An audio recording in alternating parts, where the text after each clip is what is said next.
Great. Hello, my name is Queenstar Akrong, and I'm a director here at Whiteboard Advisors. And I am so thrilled to have my colleagues, Dave DeSchryver, who's a Senior Vice President of Research, and Hillary Knudson, Senior Director, joining me today for a deep dive conversation into budget trends. We hope this conversation will provide insights about what to anticipate the school year. We will also dive into some hot topics, such as teacher shortages, what we're seeing with chronic absenteeism. And then lastly, what does that really mean for you as you are working in the education ecosystem? So thank you so much, Hillary and Dave, for this awesome conversation I know we're going to have. And so let's jump right in. Folks, what? Oh, I thought you said wait. Can we say we're excited to be in the court? This is just great for us to be even invited to the Queen's Court conversation. Guys, as long as you're here. Yeah, people assume we're doing boring research stuff and kind of get buried, but let me tell you, there's some interesting stuff happening. So there is a lot of we've made it to the platform. You have done it. And I am really thankful because there's so many folks who don't understand what stimulus funding is in the first place. How did we get here? And so I want in 30 seconds or less for us to really just dive in and explain what these stimulus funds are, why should we care about them, and its impact on our lives. So Hillary, you can probably jump right in and let us know. Great. What is stimulus? What is ESSER? So this is the single greatest infusion of federal dollars, one-time investment in K-12 education. It came in three parts. We call it ESSER 1, 2, and 3. Increasing amounts of funds were granted. Totaling over almost $190 billion. The largest pool of funds is that ESSER 3 under the American Rescue Plan, or ARP. It's $122 billion. And those funds must be obligated in a year from now. So when we talk about the timeline here, districts are running into those deadlines of when funds need to be obligated and liquidated. We can get into some of those buzzwords here, but we want to talk about what does that mean for district budgets for this season and next? Absolutely. And I think you even mentioned that there's something happening on September 20th, right? Of this year with 30th. 30th. Don't give me less time. A little more time. Let me give people back a little bit more time. Let the stress levels go down. So September 30th, what's happening? That is the ESSER II obligation date. So contracts have to be signed. Everything has to be dialed in terms of how these funds will be spent. So the obligation for the purposes of many vendors is the signing of the contract. Look, a lot of this has already probably happened. If you're dealing with school districts that haven't done it yet, they're not going to advertise. They're not going to promote this because they probably should have done this a while ago. So, but we're hitting a deadline, and that means in our business we're always looking for periods where there's transition, there's change, or some level of urgency. And this is one of them. So look for that. And then next year we hit the big one, but for ESSER II, it's coming up. Got it. And you said the big one. And when we hear the big one, a term that I keep hearing is about this fiscal cliff. It sounds dun, dun, dun. And the impending budget challenges that we're going to have for districts. So for you, how are you really defining the term fiscal cliff? What does it mean? And how are the districts planning for it overall? I assume we're going to edit it in, done into something dramatic.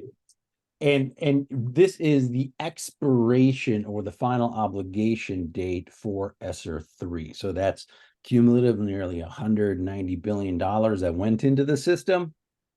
It has to be obligated by that date, September 30, 2024. And after that, school districts lose purchasing power, is the way I like to think about it. And they have to then begin to liquidate and make sure everything is spent. Now, at the same time, we call it a cliff, probably misnomer, but they call it a cliff because you have state revenue that's expected to decrease or at least normalize. You have costs of doing business. Inflation has been going up. That means personnel costs have been going up. And you have a variety of political turmoil that's putting more of a focus onto the spending of those dollars. And so school districts are trying to manage, how do you handle all these factors? Now, there's also long-term factors. A lot of districts have been facing declining enrollments. Yep. Pandemic probably accelerated that in some places, not all. So you have a combination of like state revenues on the decline, driven in part by declining enrollments, increasing costs, managing inflation. And so if you're a CFO at a school district budget at a school district looking out 5 years, your line is heading south. And that's, less of a cliff, more of a steep slope. But that's what we're dealing with. Got it. Hillary, anything you want to add? Because I'm sure you do. Yeah, there is. I also we said obligation and liquidation, and I just want to be clear on what those terms mean too. So obligation, to Dave's point, that means that the contract is signed. Liquidation, that's when those funds are actually out the door. And so there is, you have a 120-day calendar period for liquidation, but we're going to talk about late liquidation as well. So whether or not ESSER III has a late liquidation period, that's going to be on a case-by-case basis. We don't know yet. So say there's a difference between those terms, and so I want to make sure that we're clear. Well, let's mix it up here on the. I think we do know we're going to get it because there's so much money. They have to do it. There's no reason to provide it for ESSER I, II, and not III. So now the question is whether there's a will practically in the management of these funds to do so. So what we've seen, and you can find this writing on our blog. You can find this analysis on the Whiteboard research site, Business Intelligence, that we offer. In a lot of places we talk about this where there is legal authority and likely will be to do so, but then you got a people issue, you got like an internal control issue, you got a finance management issue, and that's the contact sport of education. And you were talking about what we don't know, but you were also mentioning what we might know about what's going to happen the next school year. And we are anticipating that's going to be a very challenging budget season. And so I want to talk a little bit about like what's contributing to those challenges and what should we be aware of as we go into the school year next year. Yeah, Dave highlighted some of these things too. So it is challenging because this is when, as we said, this is when ESSER III comes to a head. There are things that make districts' volatility higher right now. So Dave listed some of them, but I would say as we think about enrollment and also chronic absenteeism, we know that depending on what state you live in, what the funding formula is, whether or not students are showing up to school and how many students are enrolled in your district affects the bottom line. And we are seeing a continued decrease in enrollment, especially in our largest districts, but also chronic absenteeism has not rebounded. We've seen a continued increase in the number of students that are missing school during this back to school season. And we know from research that if you are a student that misses misses a day within the first few weeks of school, the likelihood that you're chronically absent for the rest of the year is very high. Chronic absenteeism means it's defined as about 10% of school being missed, so about 18 days in a typical school year. And I think that's just continuing. So how district leaders are thinking about ensuring students are showing up to school is even more relevant than I think it was pre-pandemic. And that also feeds into, you can't exactly improve student outcomes if students aren't showing up to school. That's real. And if students aren't showing up to school and educators aren't showing up to school and there's shortages, we got to talk about that too. We're seeing a lot with teacher shortages.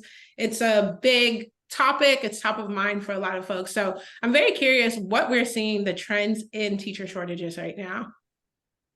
Yeah, it's some parts a fascinating question because coming out of the pandemic, you not only have fatigue, you have expectations on staff and teachers that are above what you would normally expect. So can every teacher be a great teacher to address a learning loss?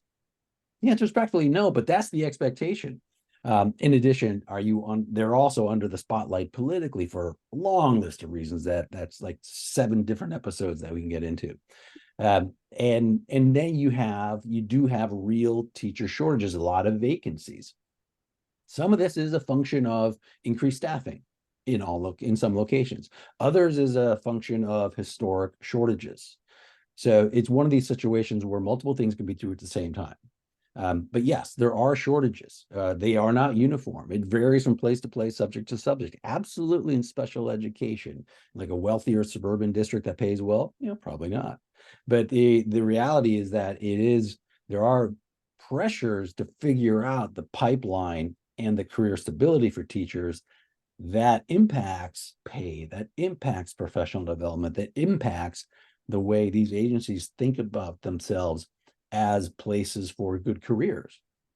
So it's all being presented as, in some ways, a new, urgent, and critical question, because there's a great conversation recently with economist Hanushek over it's at the Hoover Institute, and he mentions, and he's a long time researching the importance of a quality teacher, someone who's actively can engage. And his point is that hasn't changed, but the importance of it has elevated, and the need to find more teachers and better teachers just only increases. Absolutely. And I wanted to jump in here with you, Hillary, because yes, we're talking teacher shortages, but I think it's naturally a staff shortage. And you do some incredible work with some of the stuff we're seeing with transportation challenges, bus drivers. So like, let's broaden it a little bit, not just talk about teachers. What are we seeing with staff overall? Absolutely. Thank you for making that caveat, Queenstar, because it's very true. When we talk about teacher shortages, I think that becomes the shorthand, but this is really about staff and school staff, school-based staff, and district level staff as well. So when you think of bus drivers, the bus driver crisis continues to loom over many districts. I don't think you can turn on a local news network in any part of the country and not hear something about a bus route issue. And some in Kentucky, this meant that the start of school was delayed, or we had issues with kids getting home crazy late hours.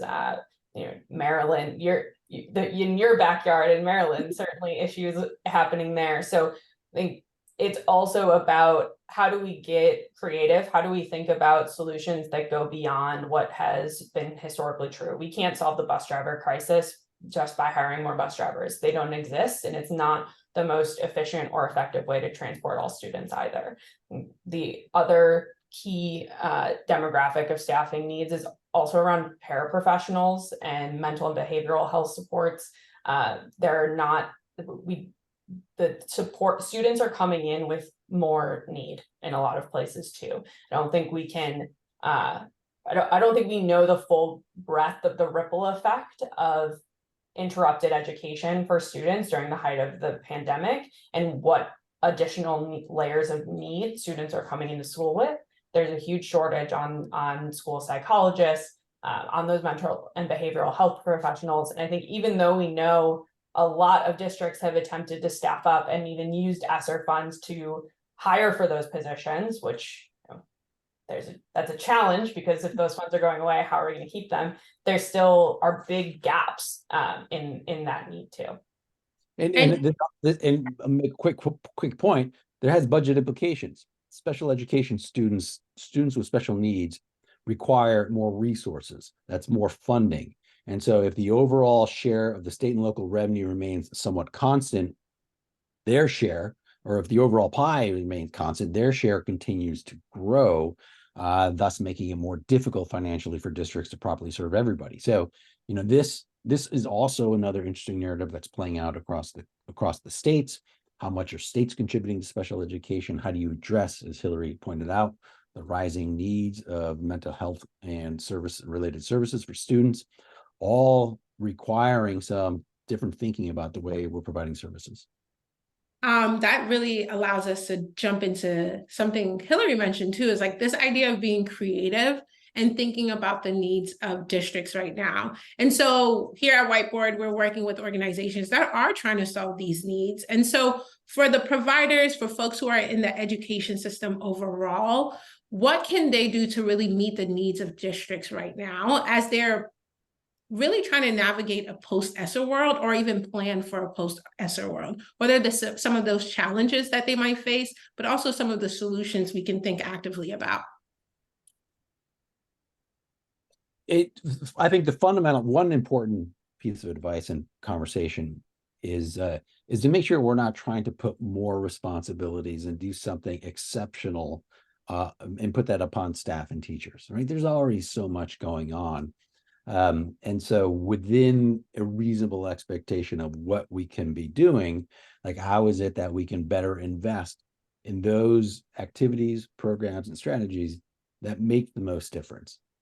And some of this is, and Hillary and I will talk about this now and later and always, like, what is the quality in the instructional material? What does the quality of that professional development look like? What's the teacher to student ratio for a teacher that's demonstrated effectiveness? And so there's, I think, a lot of ways to rethink the conversations and to recognize where we are in terms of an education community, the challenges we face, and the need to not necessarily do something fundamentally different, because that's just a huge lift, but to really improve on what we're doing.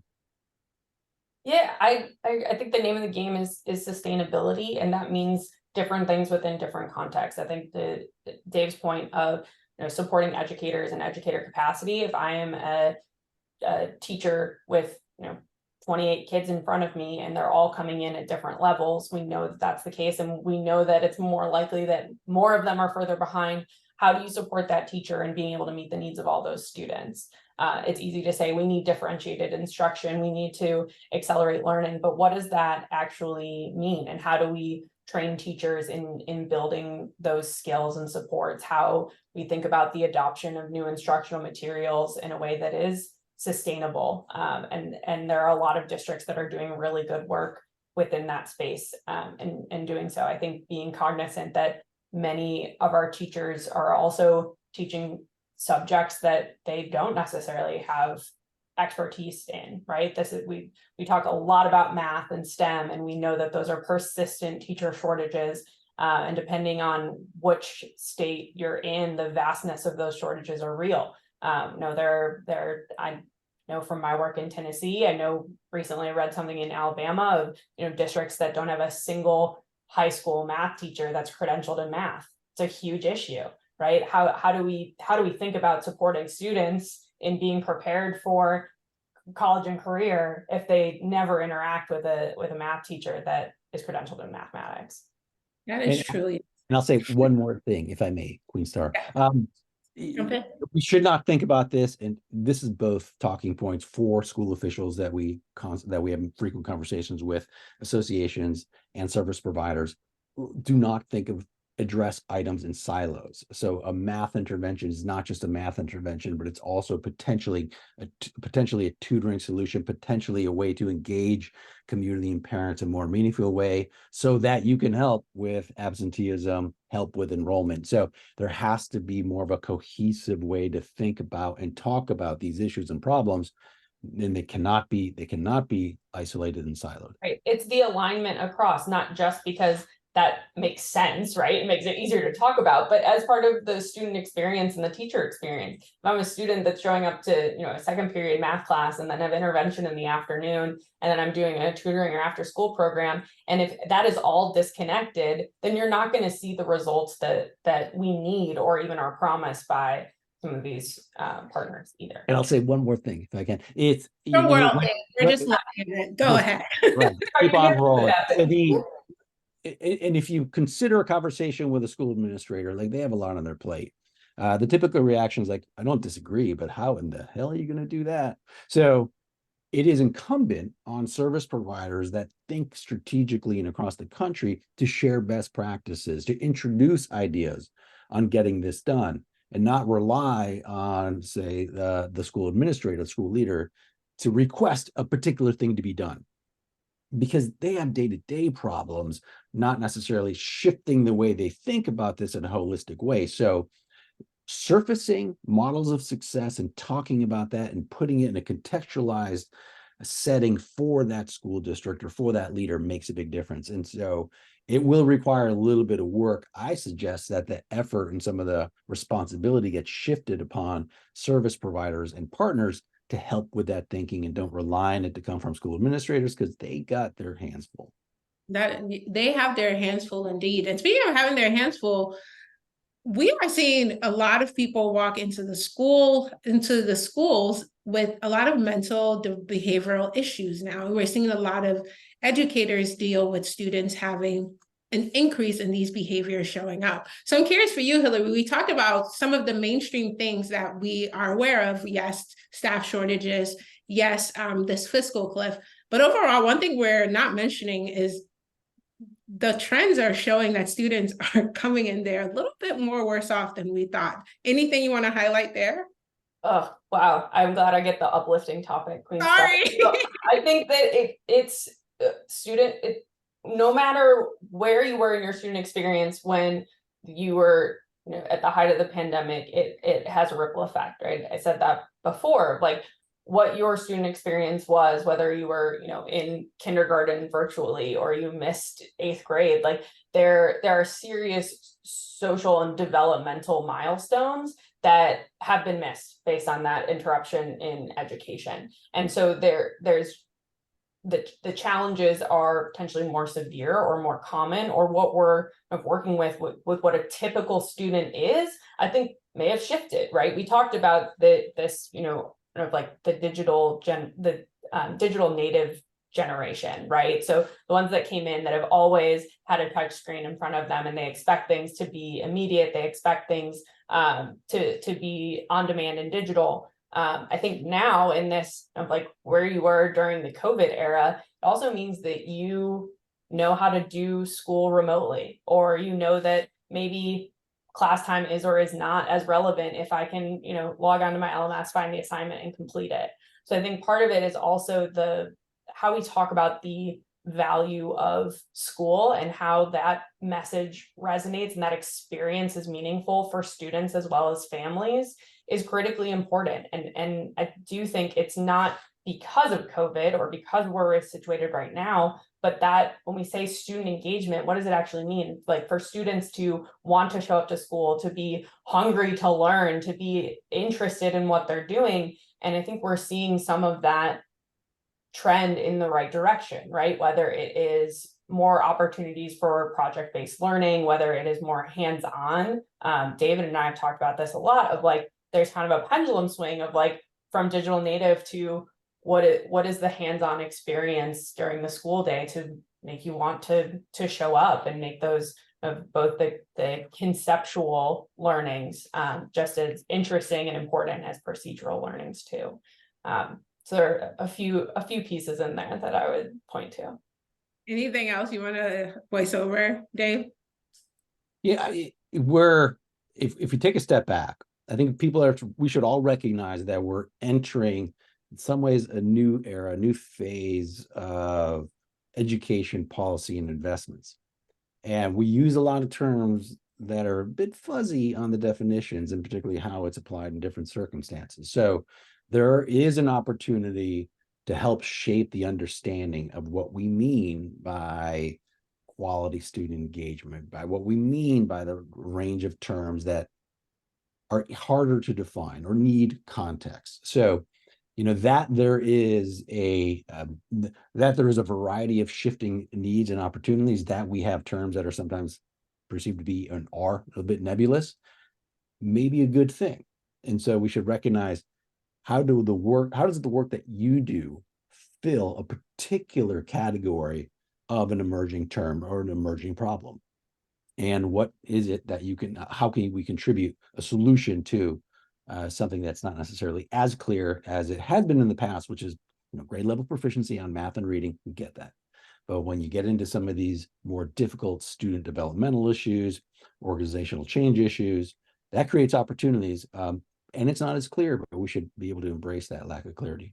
Yeah, and I love that you talk about opportunities overall. And one of the ways that people can know about the opportunities that school districts are really trying to stay on top of is the market insights that your team provides here at Whiteboard Advisors, where they can go in and see what are the hot topics of the day and just overall learn what we are seeing trending overall in education. So I would love for you guys to talk about the amazing work that you get to do each day, educating me on what's going on in the education system overall, but people want to know. The people want to know what's happening. You killed that segue. That was nice. Okay. Nice stuff. So I love it because every day, we created basically a market intelligence, business intelligence platform to collect all the insights and analysis that occur over time within the state and the districts, because this is a changing and evolving narrative that requires a little bit of longitudinal view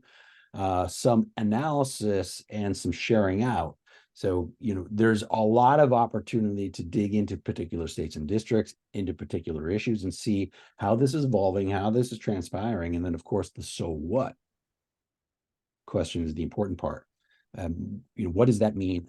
How does whiteboard advisors' expertise and years of experience in these fields, how can we color and inform what's occurring? And that's what we try to do on a day-to-day basis, minute-by-minute basis. We're always looking at this, always trying to evolve it and provide some clarity for both public and private actors. Yeah, and I love the work that both of you guys do. It keeps me looking very smart at dinner parties when I'm like, do you know this is happening? So thank you all for the amazing work that you do. And make sure that you follow Hillary and Dave on LinkedIn, where they provide a lot of insights, many blog posts about the key trends happening across education overall. And thank you guys for just being amazing people overall. I love working with you here at Whiteboard. So Love working with you. Thank you. Conversation. Cheers. On the court. I think right now. Yay! Hey, all right.